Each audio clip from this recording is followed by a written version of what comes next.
A 480-volt 60 Hz single-phase motor draws a current of 10 ampere and operates at a power factor of 0.85.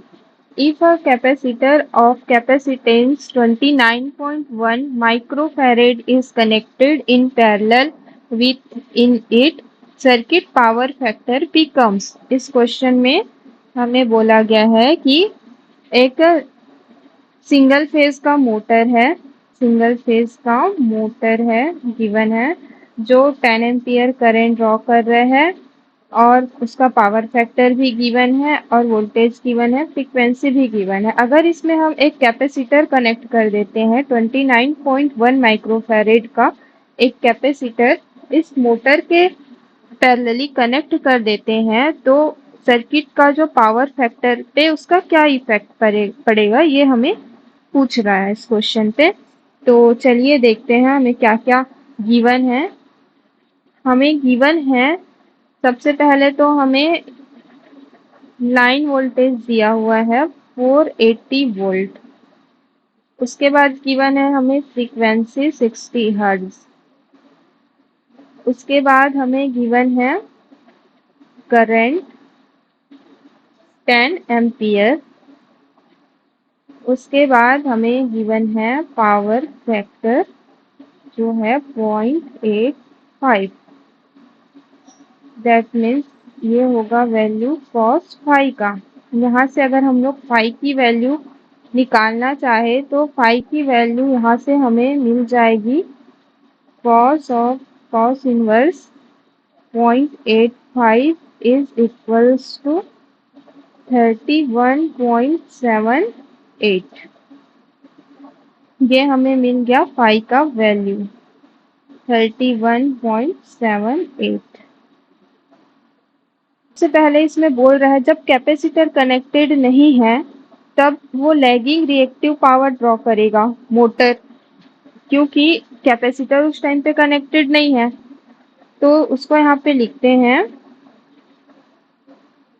Lagging reactive power drawn by motor before capacitor connected। इसका मतलब ये है कि जो यहाँ पे Q होगा वो होगा VI साइन ऑफ फाई। यहाँ पे वैल्यू पुट करते हैं तो हमको मिलेगा Q is equals to V की वैल्यू 480 वोल्ट, I की value 10 ampere and sine phi is equals to sine 31.78।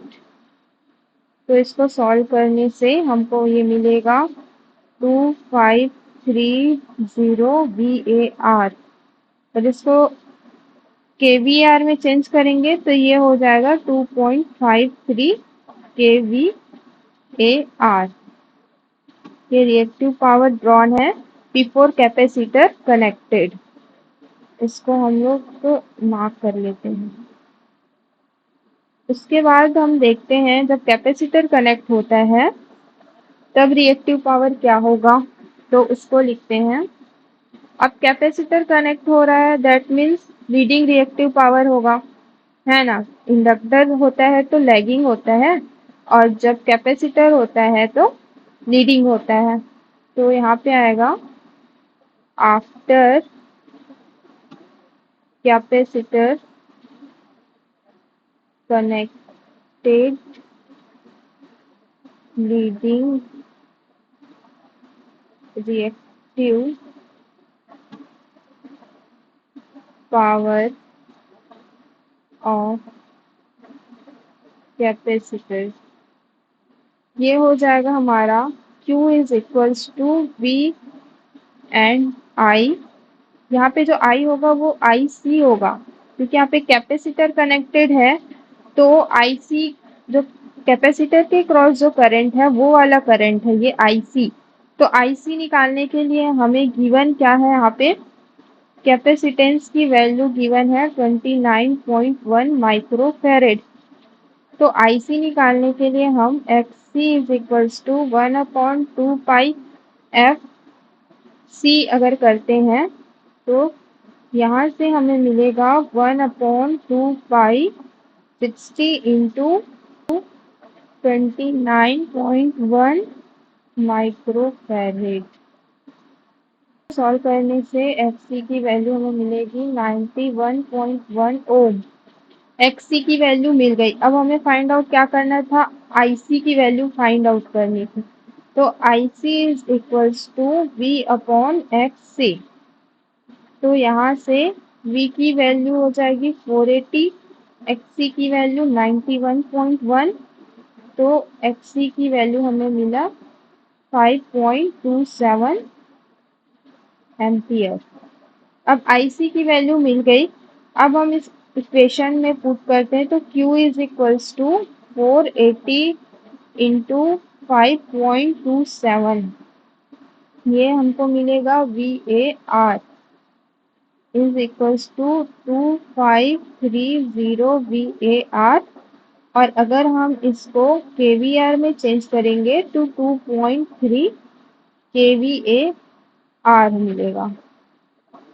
इसका मतलब है कि जब कैपेसिटर कनेक्टेड नहीं था तब भी रिएक्टिव पावर की वैल्यू जो थी वो 2.53 kVAR थी, ये वाली वैल्यू। और जब कैपेसिटर कनेक्टेड हो गया उसके बाद भी रिएक्टिव पावर की वैल्यू जो है वो है 2.53 kVAR। इसका मतलब है जो नेट रिएक्टिव पावर जो आएगा, नेट रिएक्टिव पावर जो हमको मिल के आएगा वो होगा हमारे पास 0। रिएक्टिव पावर 0 आया, इसका मतलब हमारा जो पावर फैक्टर होगा, power factor is equals to, हम लोग देखते हैं cos five, cos of 0 that means 1। Power factor का वैल्यू क्या हो जाएगा, 1 हो जाएगा। तो ये हमारा होगा फाइनल आंसर। ऑप्शन में देख लेते हैं कि ऑप्शन में कौन सा सही है। Option number 4